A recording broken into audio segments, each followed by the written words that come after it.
Bismillahirrahmanirrahim. Alhamdulillahirabbil alamin. Asyhadu an la ilaha illallah wahdahu la syarikalah wa asyhadu anna Muhammadan abduhu wa rasuluhu alladzi la nabiyya ba'dah. Allahumma salli wa sallim wa barik ala sayyidina Muhammadin wa ala alihi wa ashabihi ajmain. Rabbi shrahli sadri wa yassirli amri wahlul 'uqdatam min lisani yafqahu qawli. Para pemirsa yang budiman, kesempatan ini kita coba merenungi tentang bulan berkah. Ya, bulan Ramadan adalah bulan berkah. Apa itu barokah? Barokah adalah ziyadatul khair, tambahnya kebaikan.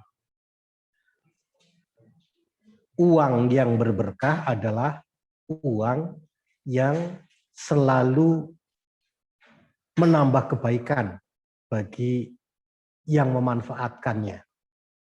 Umur yang berkah adalah umur yang selalu mendatangkan kebaikan. Begitu. Mobil yang berkah adalah mobil yang digunakan untuk kebaikan. Pokoknya apapun bentuknya, ketika kita manfaatkan lalu dimanfaatkan untuk kebaikan demi kebaikan, itulah berkah.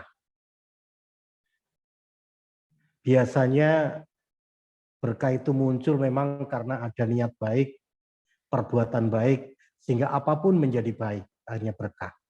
Lawan katanya tentu bukan berkah.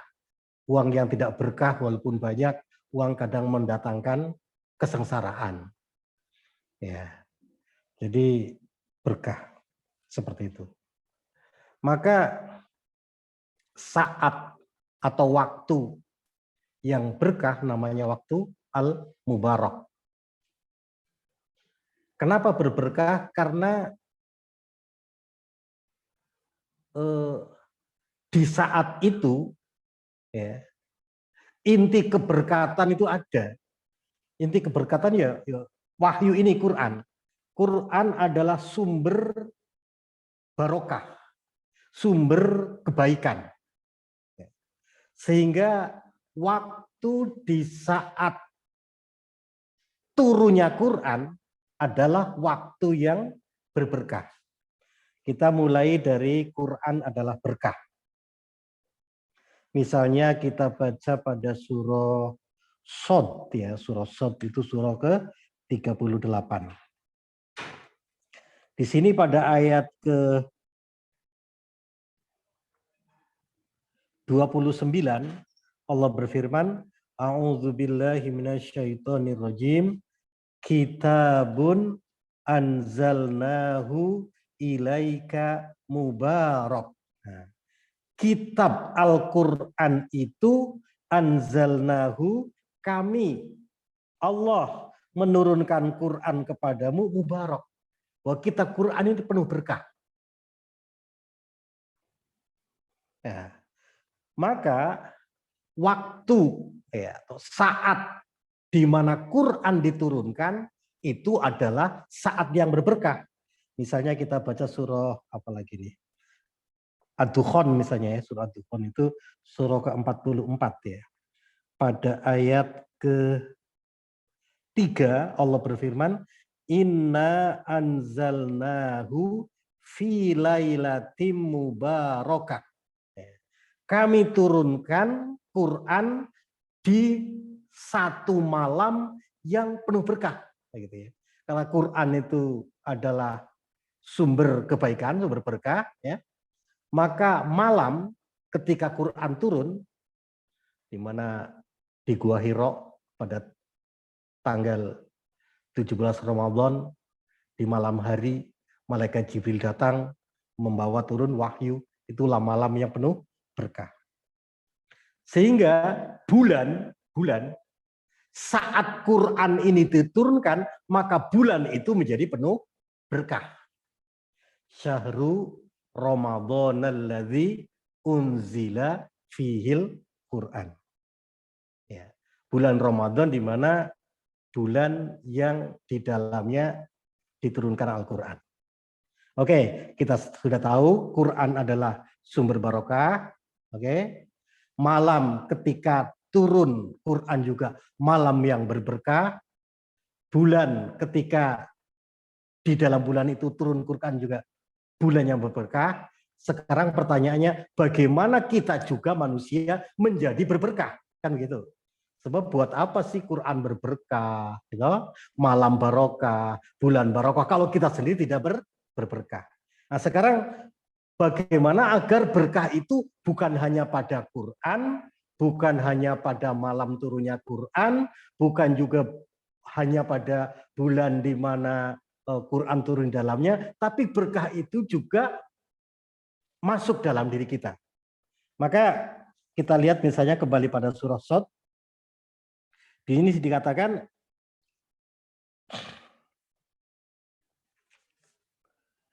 Kitabun anzalnahu ilaika mubarakun liyadabbaru ayatihi waliyatadzakkara ulul albab. Kitab Al-Quran yang aku turunkan kepadamu yang penuh berkah itu adalah liyadabbaru ayatihi. Liyadabbaru agar umat manusia ya mentadaburi ayat. Waliyatadzakkara ulul albab agar orang yang punya nalar selalu mengingat-ingat, selalu merenungi ya Al-Quran itu. Kalau dengan demikian, agar kita penuh berkah, agar kita juga mendapat berkah adalah persyaratannya kita yadabbaru ayatihi, mentadaburi ayat dan selalu menjadikan ayat itu sebagai tadzkirah, sebagai peringatan pada diri kita. Sama juga dalam surah Al-Baqarah juga begitu. Syahru Ramadhanalladzi unzila fihil Qur'anu hudal linnas. Bulan Ramadan adalah bulan saat diturunkan Al-Quran hudal linnas, bimbingan hidup bagi umat manusia. Artinya kalau manusia juga kepingin dapat berkah seperti bulan Ramadan, manusia kepingin dapat berkah seperti malam saat turunnya Quran, bahkan manusia juga kepingin dapat berkah seperti Quran itu sendiri, maka persyaratannya adalah manusia menjadikan Quran sebagai pedoman hidup. Ya. Hudan linnas, mempedomani Quran. Menjadikan Quran sebagai bimbingan hidup. Oke, saya kira sudah bisa dipahami itu ya. Jadi kami ulang lagi ya. Quran sumber berkah. Malam hari ketika Quran diturunkan juga malam berberkah. Bulan Ramadan di mana Quran diturunkan juga bulan berberkah. Sehingga ketika kita manusia kepingin berberkah, maka kita harus menjadikan Quran sebagai pedoman. Bagaimana mempedomani Quran? Baik, mempedomani Quran paling tidak ada 5. Ada 5. Ya. Yang pertama, internalisasi Al-Quran. Bagaimana Quran bisa kita serap ke dalam jiwa kita. Yang kedua, sosialisasi Al-Quran. Bagaimana agar kita berupaya untuk menyebarkan Quran kepada orang di sekitar kita, kepada umat manusia. Yang ketiga, aktualisasi Al-Quran atau implementasi atau apalagi aplikasi, sama aja ya. Bagaimana Quran itu bisa dipraktekkan dalam kehidupan kita. Yang keempat, ekspansi Al-Quran. Bagaimana agar praktek kehidupan Quran itu juga bisa meluas, dipraktekkan oleh Dia semakin masyarakat luas, semakin mempraktekkan Al-Quran. Ekspansi terus. Yang ke berapa lagi nih? Yang kelima, proteksi Al-Quran. Bagaimana agar Al-Quran bisa terinternalisasi, Quran bisa tersosialisasi, Quran bisa teraplikasi, bisa tetap ekspansi, harus ada yang proteksi, harus ada yang selalu mengkawal, melindungi. Nah, gitu. Baik, kita mulai satu persatu. Ini insya Allah ringkas-ringkas saja. Yang pertama, internalisasi. Untuk internalisasi, kita lihat dalam Quran banyak caranya. Yang pertama, qiraah. Quran harus selalu dibaca. Iqra'ul Quran, bacalah Al-Quran, fa innahu ya'ti yaumal qiyamati syafi'an li ashabihi. Karena Quran pasti datang pada hari kiamat memberi pembelaan bagi orang yang membaca. Ya. Dalam kehidupan ini bacaan cukup banyak. Kita baca WA, baca Facebook, baca buku pelajaran, baca koran, macam-macam kita baca. Semua bacaan itu bermanfaat, tetapi manfaat bacaan itu berakhir ketika kita meninggal dunia. Ketika kita sudah di alam kubur, maka ilmu ekonomi tidak ada gunanya buat kita, karena tidak mungkin kita juga berdagang di alam kubur. Begitu. Ketika di alam kubur ilmu kedokteran, kesehatan juga tidak ada gunanya, tidak mungkin di sana kita praktek pengobatan. Ilmu politik tidak ada gunanya juga, tidak mungkin di alam kubur kita ikut pilpres. Sehingga semua ilmu itu berakhir ketika kita telah meninggal. Tetapi khusus Al-Quran itu bacaannya tetap abadi. Bahkan pada hari kiamat, bacaan Quran yang merupakan firman suci akan membela kita, makhluk Allah, makhluk zat yang maha suci itu. Ini firman akan membela makhluknya yang selalu dekat dengan firman itu pada hari kiamat. Yang kedua, tartil. Warattilil Qur'ana tartila. Bacalah Quran dengan tartil. Sesuai dengan tajwidnya, makhrajnya, pelan-pelan kita baca. Ya.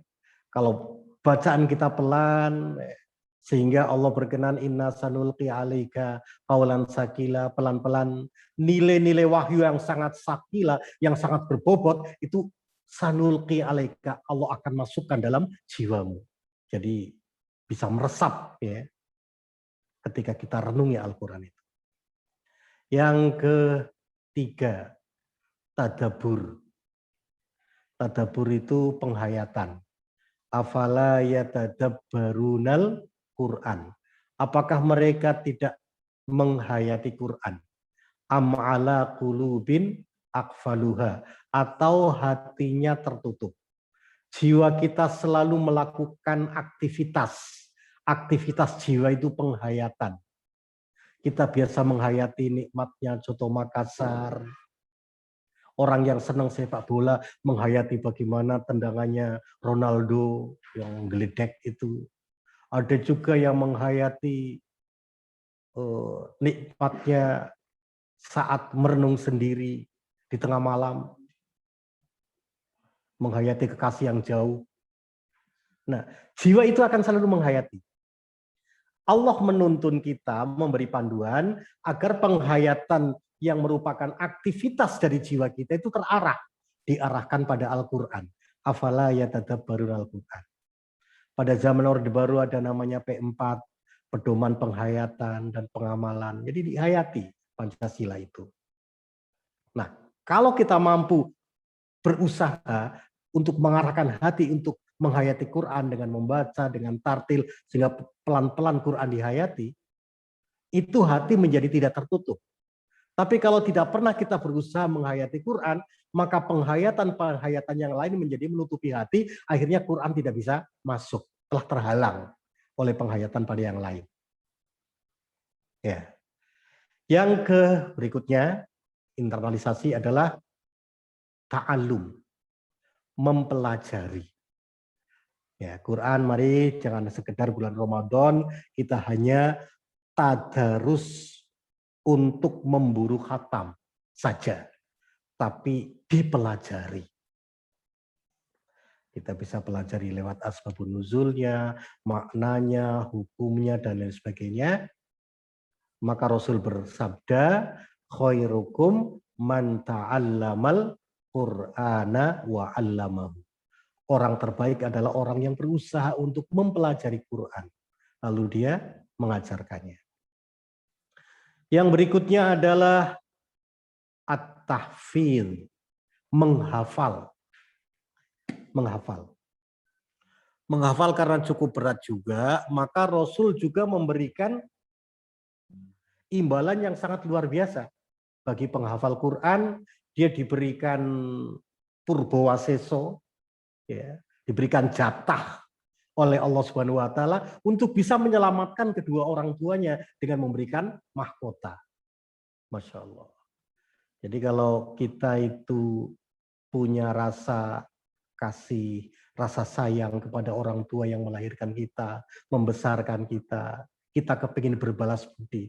Menurut saya, balas budi yang terbaik kepada orang tua adalah, apalagi yang sudah meninggal, dengan cara kita menghafal Quran.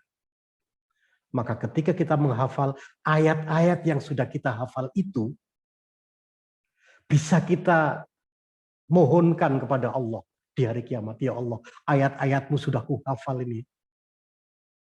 Lewat ayatmu yang sudah kuhafal ini, jadikanlah wasilah, jadikanlah sarana untuk berkenan kau mengampuni dosa orang tua saya. Untuk berkenan kau berikan kepada saya agar bisa memberikan mahkota kepada orang tua saya. Saya kira ini adalah balas budi yang terbaik ketika kita telah ditinggal oleh orang tua. Tidak usah putus asa, hafalkan Quran semampunya.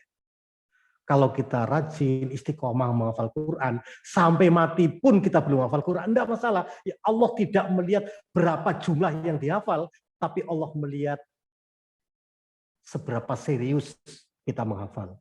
Laha ma kasabat wa 'alaiha maktasabat. Manusia mendapat pahala sesuai dengan keseriusan apa yang dia lakukan. Dan manusia berdosa juga karena perilakunya juga. Baik, itu internalisasi ya. Jadi internalisasi yang pertama qiraah, membaca. Yang kedua tartil, baca pelan. Sesuai dengan tajwid dan makhrajnya sambil direnungi maknanya. Yang ketiga tadabbur, penghayatan. Yang keempat ta'allum, ya, mempelajari. Yang kelima at-tahfidz, berusaha untuk menghafal. Terus berquran yang kedua adalah sosialisasi. Bagaimana Quran itu kita terlibat untuk menyampaikan Quran kepada orang lain. Ya. Untuk sosialisasi yang pertama, tabligh, menyampaikan. Balighu anni walau ayatan. Satu ayat sudah kita tahu, sampaikan kepada orang lain. Ayat ini adalah amanah. Titipan dari Allah yang harus kita sampaikan. Bahkan Nabi Muhammad SAW disuruh menyampaikan. Kalau Nabi tidak menyampaikan itu disebut mengkhianati amanah. Misalnya kita baca Al-Quran, Bismillahirrahmanirrahim. Ya ayyuhar rasul, wahai Nabi Muhammad. Baligh ma unzila ilaika min rabbik. Sampaikan Quran yang telah diturunkan dari Tuhanmu padamu itu. Sampaikan. Lalu Allah menyatakan, fa'ilam taf'al, kalau kau tidak mau menyampaikan Quran kepada orang lain, fama ballaghta risalatahu, berarti kau telah mengkhianati amanah kerasulan yang Allah telah amanahkan padamu. Luar biasa. Rasul diancam kalau tidak mau menyampaikan Al-Quran. Tentu ancaman ini bukan hanya pada Rasul, karena Rasul telah meninggal. Ya, dia wariskan kepada kita. Kita adalah pewaris, ya. Jadi kalau dalam kaidah tafsir ada ungkapan khitabun lin nabiyyi khitabun li ummatihi. Jadi ayat yang sasarannya ditujukan pada Nabi, hakikat sasaran ayat ini juga kepada umatnya. Artinya kalau Nabi disuruh menyampaikan, ya setelah Nabi meninggal, kewajiban untuk kita menyampaikan. Nah, bagaimana kalau kita memang selalu istiqomah berusaha menyampaikan Al-Quran? Allah menjamin dalam lanjutan ayat, wallahu ya'simuka minan nas.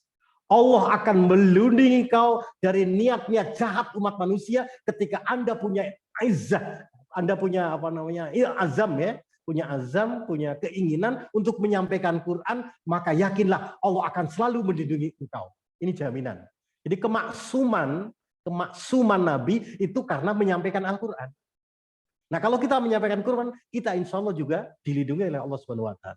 Wallahu ya'simuka minan nas. Itu yang pertama. Yang kedua,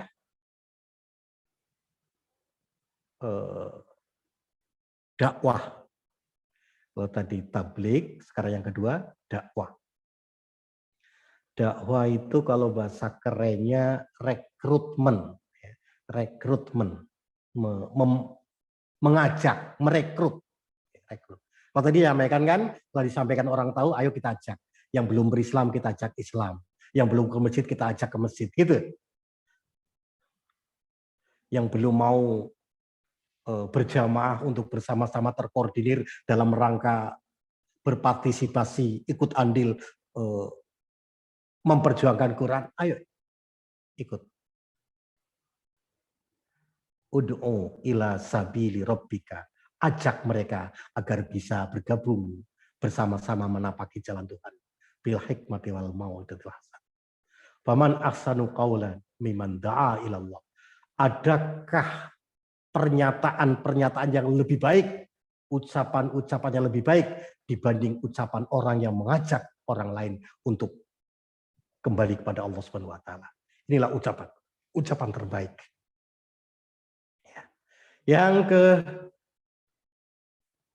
Jadi kalau dakwah itu ada kompensasinya juga ya. Dalam hadis dikatakan man da'a ila hudan kana lahu minal ajri mislu ujuri man tabi'ahu min ghairi an yanqusa min ujurihim syai'a. Siapa yang mengajak kepada bimbingan Allah ila hudan kana lahu minal ajri, dia dapat pahala sendiri. Oke, gara-gara mengajak dapat pahala. Ditambah dengan pahala semua orang yang mengikuti ajakan itu. Jadi yang mengikuti kok sampai 100 orang ikut sama-sama, lalu yang tadinya tidak mau Islam ikut Islam, tadinya tidak mau ke masjid, gara-gara melihat kita selalu ke masjid, mengajak-ajak dengan pelan, silaturahim, akhirnya dia datang ke masjid. Maka kita mendapat pahala sendiri, ditambah pahala semua orang yang mengikuti ajakan kita. Min ghairi an yanqusa min ujurihim syai'a, tanpa mengurangi pahala mereka sedikit pun. Luar biasa bonusnya ini ya. Kalau kita melakukan kebaikan dapat bonus yang banyak sekali. Seperti itu. Sama juga orang yang mengajak kepada kemaksiatan, dia dapat dosa sendiri, ditambah dosa semua orang yang ikut jalan kemaksiatan itu. Kita membuat lokalisasi WTS, terus di sana satu ada yang menumpang, 2 kamar, 3 kamar, lalu banyak, insya Allah dosanya menumpuk meskipun kita sudah mati masih ditambah terus. Namanya ada amal jariah. Amal jariah itu baik amal baik ataupun amal buruk. Jadi ada pahala jariah, dosa jariah. Ngeri juga itu. Yang ketiga, indar, mengingatkan. Sudah didakwai, sudah dikasih tahu tablik, tetap tidak mau, ya diingatkan. Diingatkan. Untuk mengingatkan ini Allah Subhanahu wa taala menyatakan dalam Quran tahapannya banyak ya. Dimulai dari keluarga, anfusakum wa ahlikum, naro, jaga dirimu, keluargamu dari api neraka. Meningkat lagi, wa anzir ashiratakal akrobin, ingatkan keluarga yang dekat, family, sanak family, gitu. Terus meningkat lagi, ditundiro, gimana? Litundiro umal qura waman haulaha. Ingatkan warga kota, waman haulaha, dan warga sekitar. Ya. Terus meningkat lagi, litundiro kauman maundiro abauhum fahum ghafilun. Ingatkan orang yang nenek moyang mereka belum pernah dikasih peringatan. Terus meningkat lagi, litundiro qaumam ma atahum min nadhirin min qablika la'allahum yahtadun. Begitu ya. Ingatkan ya pada orang yang belum pernah sama sekali dapat wahyu, sehingga kita harus datang mencerahkan mereka. Alhamdulillah, ini merupakan kewajiban. Sehingga untuk kami di Hidayatullah ya, tidak ngumpul di Gunai Tembak terus, tapi dengan terbentuknya sebuah komunitas, sebuah jamaah, gitu, sebuah kepemimpinan, kita laksanakan ayat-ayat ini. Diterjunkan santri dari mulai Papua sampai ke Aceh, terus ingatan terus berquran. Ya. Setiap tahun dikirim lagi, bahkan di Gunung Tembak ini punya visi ya. Visinya adalah merekrut, mengkader, menerjunkan. Itu jadi visinya begitu ya. Kita rekrut orang masuk, terus dikader di sini, digodok, setelah itu diterjunkan ke daerah, sehingga pelan-pelan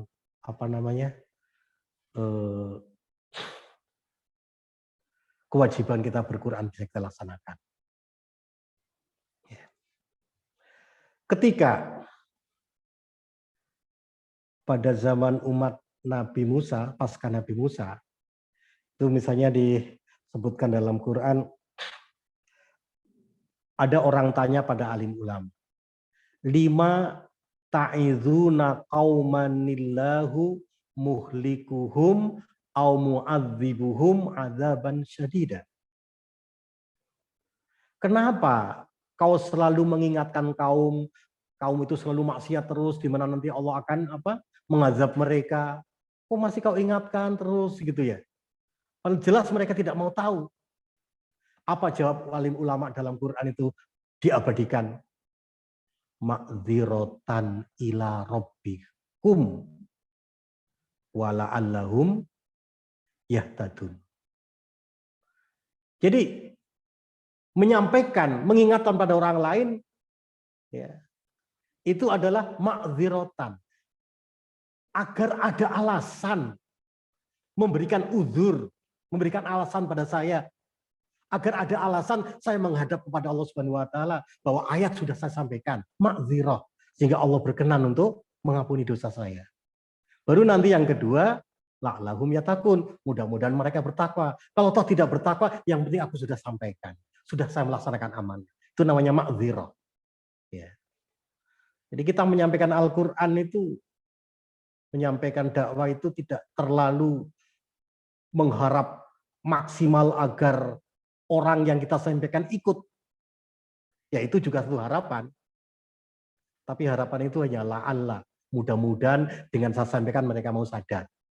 Tapi inti daripada landasan utama, penyebab utama untuk kita sampaikan ayat pada orang lain adalah ma'dzirah. Ma'dzirah.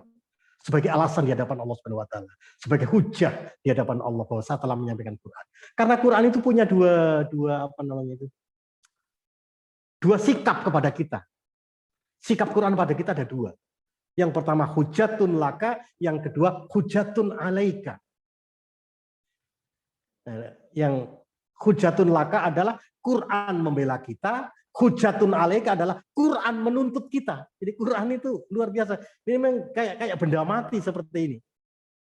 Tapi tidak, dia firman. Yang benda mati mungkin kertasnya, tapi nilai-nilainya adalah firman. Dan firman itu luar biasa di sini. Allah katakan ya. Sehingga kita dalam berdoa itu waj'alhu li hujatan ya Rabbal alamin. Ya Allah, jadikan Quran itu li hujatan li, membela saya. Dalam hadis lain dikatakan wal Qur'anu hujatun laka au alaika. Quran itu bisa membela kamu atau bisa justru menjerumuskan kamu, menuntut kamu untuk dimasukkan ke neraka. Nah, salah satu cara agar Quran bisa membela kita adalah kita sampaikan Quran. Sehingga Nabi ketika telah menyampaikan Quran, Nabi bertanya pada sahabat, "Ala hal qad balagtu?" Wahai para sahabat, aku tanya pada kalian, apa sudah saya sampaikan ajaran ini, ayat ini? Mereka biasa menjawab, qalu bala. Betul ya Rasul, sudah kami dengar. Sudah kami dengar Anda sudah menyampaikan. Oke ya, jadi seperti itu. Ma'dzirotan ila rabbikum wala'alahum. Itu yang kedua, sosialisasi. Jadi sosialisasi yang pertama adalah apa tadi? Tabligh, yang kedua dakwah, yang ketiga indzar, nanti yang keempat taklim ya. Khairukum man ta'allamal Qur'ana wa 'allama. Nanti kalau orang-orang robbani, orang yang hidup bertuhan dengan baik, robbaniyin, itu persyaratannya ada dua. Kunu robbaniyin. Jadilah kau kaum robbani. Bima kuntum tu'allimunal kitab wa bima kuntum tadrusun. Ya, ketika kamu semua selalu tu'allimun, selalu mengajarkan kitab. Kita upayakan ajarkan Quran. Ya. Wa bima kuntum tadrusun, selalu juga mentadrus, mempelajari. Ya, jadi robbaniyin adalah kaum robbani ini adalah kaum yang selalu mengajarkan Quran dan mempelajari Quran. Baik, sekarang yang ketiga adalah aplikasi. Kalau kita sudah paham Quran, internalisasi, sudah sosialisasi, tetapi kita tidak mengaplikasikan, tidak mengimplementasikan, tidak mempraktekkan, maka kita masih tergolong orang yang sangat dimurkai oleh Allah Subhanahu wa Ta'ala. Kita paham ayat tentang zakat, paham ayat tentang sholat, bahkan menyampaikan menjadi guru di madrasah, guru agama, tapi kita sendiri tidak sholat jamaah, tidak berpuasa, tidak zakat, maka Allah sangat murka. Kaburomatan indallahi antakulu ma la taf'alun. Sangat besar murkanya di sisi Allah. Ya. Jika kau sudah mengamal, sudah kau sampaikan, sudah kau ucapkan, tapi kau tidak mempraktekkan. Nah, praktek pelaksanaan Quran, baik secara individual, nanti secara keluarga, ya untuk kami di Hidayatullah itu yang paling efektif praktek secara komprehensif adalah membuat lingkungan, membuat kampus. Kampus, lingkungan di mana warga masyarakatnya komitmen untuk melaksanakan Quran itu merupakan kekuatan luar biasa. Kalau Nabi Muhammad SAW hijrah ke Madinah, baru Nabi diangkat di Madinah itu menjadi kepala pemerintahan, penguasa, maka beliau mempraktekkan Quran di wilayah yang sudah merdeka untuk Quran itu. Nah, wilayah yang warganya menjadikan Quran sebagai konun, menjadikan Quran sebagai pedoman hidup, maka wilayah itu disebut haram. Wilayah itu adalah wilayah yang terhormat. Pada zaman Nabi hanya 2 kota yang berhasil diquranisir. Yang pertama Madinah, terus setelah itu Fathu Mekah. Jadi Mekah yang tadinya kafir, ketika Fathu Mekah, ra'aitan nas yadkhuluna fi dinillahi afwaja, penduduk Mekah juga berbondong-bondong masuk ke dalam agama Allah, maka Makkah dan Madinah, 2 kota ini dijadikan Quran sebagai pedoman bermasyarakat. Maka 2 kota itu disebut Haramain. Wilayah yang haram, wilayah yang terhormat. Insya Allah kalau kita punya wilayah seberapapun luasnya, punya penduduk seberapapun jumlahnya, di mana wilayah dan penduduk itu berquran, itu juga haram. Allah berfirman dalam surah Al-A'raf ayat 96, walau anna ahlal qura, sekiranya ahlun penduduk warga, qura wilayah, ya, Ada qura, ada wilayah, ada ahlun penduduk. Ya. Amanu wattaqau, beriman dan bertakwa, artinya mengaplikasikan Quran. Penduduk di atas sebuah wilayah mengaplikasikan Quran. La fatahna alaihim barokat minas sama wal ard. Kami buka untuk mereka berkah dari langit dan bumi. Itulah wilayah yang berberkah, penduduknya berberkah karena apa? Berquran. Begitu. Walakin kadzabu, tapi kalau penduduk di atas wilayah itu mendustakan Quran, menganggap Quran sebagai hoax, sebagai berita bohong, sehingga tidak dipraktekkan, tidak diamalkan, fa'akhadnahum bima kanu yaksibun. Maka Allah mengancam akan menghancurkan mereka. Baik, ya, itu praktek. Nah, jadi kalau kita lihat pada zaman Nabi Ibrahim, hanya 3 orang, Hajar, Ibrahim, Ismail, menempati wilayah, namanya apa? Mekah, yang waktu itu hanya ya sekitar fondasi Ka'bah. Baik wilayahnya sekitar fondasi Ka'bah, penduduknya 3 orang, tapi karena mengikuti ajaran Allah berberkah, terus berkembang terus. Ashabul Kahfi, wilayahnya hanya goa. Penduduknya hanya 7 ditambah seekor anjing. Tapi dalam rangka melaksanakan ajaran Allah. Walaupun ajaran yang dilakukan di goa itu adalah tidur. Mereka tidur selama 309 tahun. Tapi tidur yang berberkah karena melaksanakan ajaran Allah. Akhirnya terus begitu mereka telah meninggal, ya, pelan-pelan areal berikutnya menjadi areal yang tersinari berkah. Jadi dia berkah itu akan selalu menekan gitu ya, akan ekspansif sifatnya. Kalau pribadi berberkah, nanti akan berkah itu akan menular pada sekitarnya. Masyarakat berberkah, wilayah berberkah akan menular terus begitu. Luar biasa yang namanya kebaikan ini. Menular. Nabi Muhammad 1 orang mulai 2-3 orang, Abu Bakar, Khadijah, Ali, Umar, gitu ya. Lalu pelan-pelan membesar, hijrah ke Madinah berberkah lagi, semakin lama berkembang. Ini luar biasa, orang kalau sudah berberkah itu dia akan selalu menularkan berkahnya terus setiap saat. Berikutnya ekspansi. Nabi setelah mengaplikasikan Quran di Madinah, dia ngirim surat lewat sahabat ke raja-raja. Persia, Romawi dikasih surat semua. Untuk apa? Untuk bersama-sama ikut ajaran Allah. Ada yang menolak, ya, ada yang menerima, macam-macam. Ya, pokoknya upaya untuk ekspansi. Terakhir, proteksi. Ketika 4 hal ini sudah dilaksanakan, gitu, maka diproteksi. Diserang pada perang Badar, dipertahankan. Meskipun umat Islam waktu itu hanya 300 orang, tapi dalam rangka memproteksi wilayah Madinah yang telah berberkah tadi, maka Allah turunkan 1000 personil malaikat. Itastaghisuna rabbakum.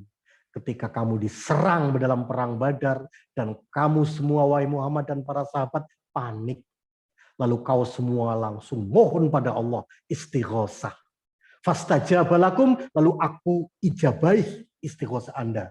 Anni mumittukum bi alfim minal malaikah. Kami turunkan 1000 personil malaikat. Murdifin. Akhirnya Nabi dengan para sahabat, Nabi 300 orang, itu dengan sahabatnya, tambah malaikat 1000 orang. Malaikat adalah ghiladzun, syidadun, besar, bengis, kejam. Sehingga orang kafir menjadi ketakutan karena melihat orang Islam 2 kali lipat. Ya raunahum mislaihim ro'yal ain. Orang kafir Mekah melihat orang Islam 2 kali lipat dengan pandangan mata. Wa qadzafa fi qulubihimur ri'ba. Akhirnya orang kafir pun ketakutan luar biasa. Dan tercatat dalam tinta emas sejarah kemenangan gemilang dalam perang Badar. Apa karena Nabi dan para sahabat hebat? Tidak. Karena berkah. Karena berquran. Sehingga Allah turunkan malaikat. Wa ma romaita idh romaita, kata Allah. Ketika dalam perang Badar, ketika kamu melempar, bukan kamu. Kau udah punya kekuatan. Kau lagi kelaparan semua. Karena lagi berpuasa. Lagi kehausan semua. Tidak berdaya karena memang tidak bawa senjata. Kau tidak punya kekuatan. Tapi Allah ambil alih. Wa ma romaita idh romaita walakinallah roma. Luar biasa ya. Jadi berkah itu tidak main-main memang ini. Akan selalu apa namanya? Mengundang pertolongan Allah, akan selalu menyinari sekitar, akan selalu ekspansif sifatnya. Nah, itulah berquran. Seperti itu.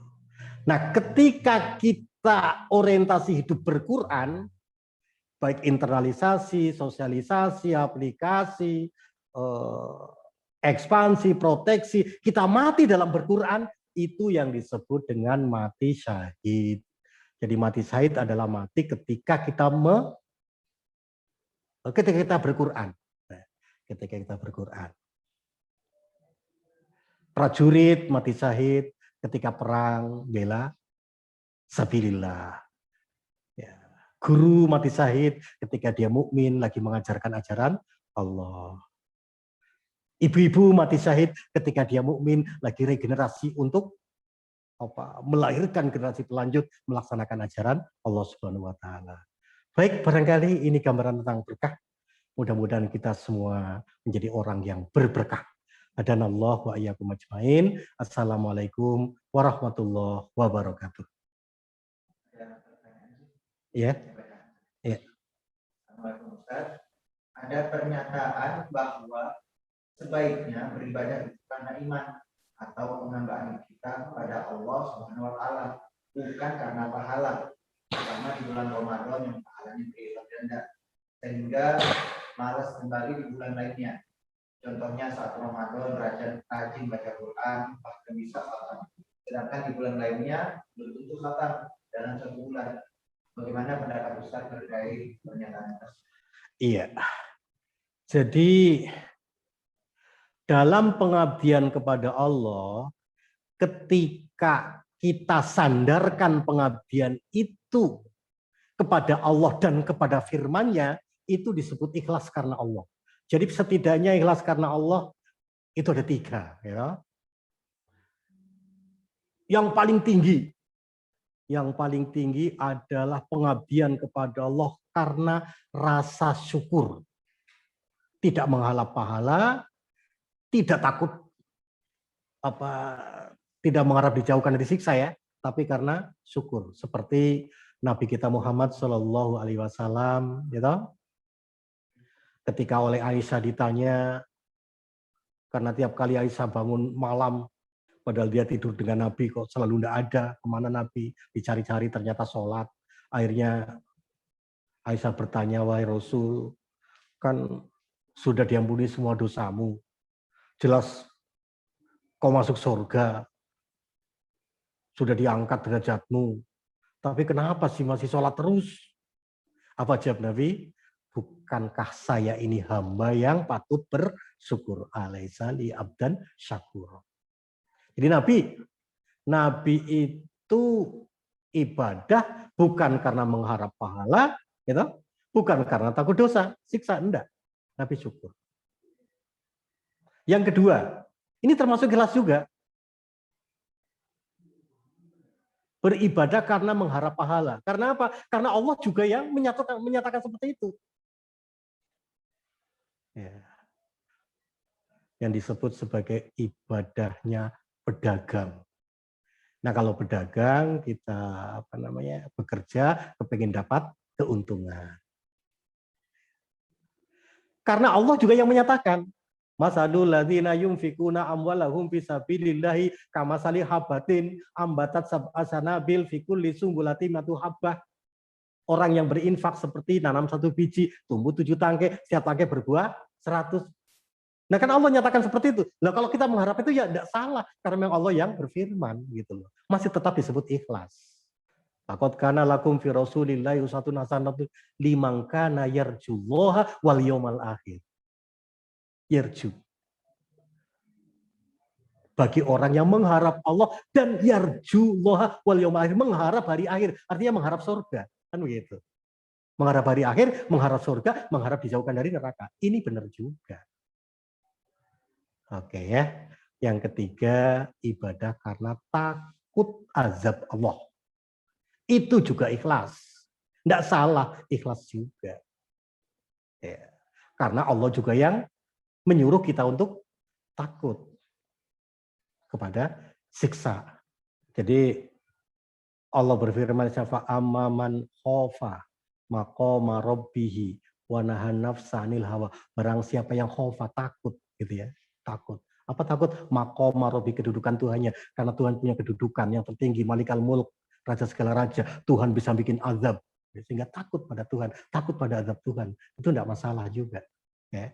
Jadi tiga-tiganya ikhlas, hanya memang derajatnya berbeda. Ibadah yang terbaik adalah ibadah karena syukur kepada Allah.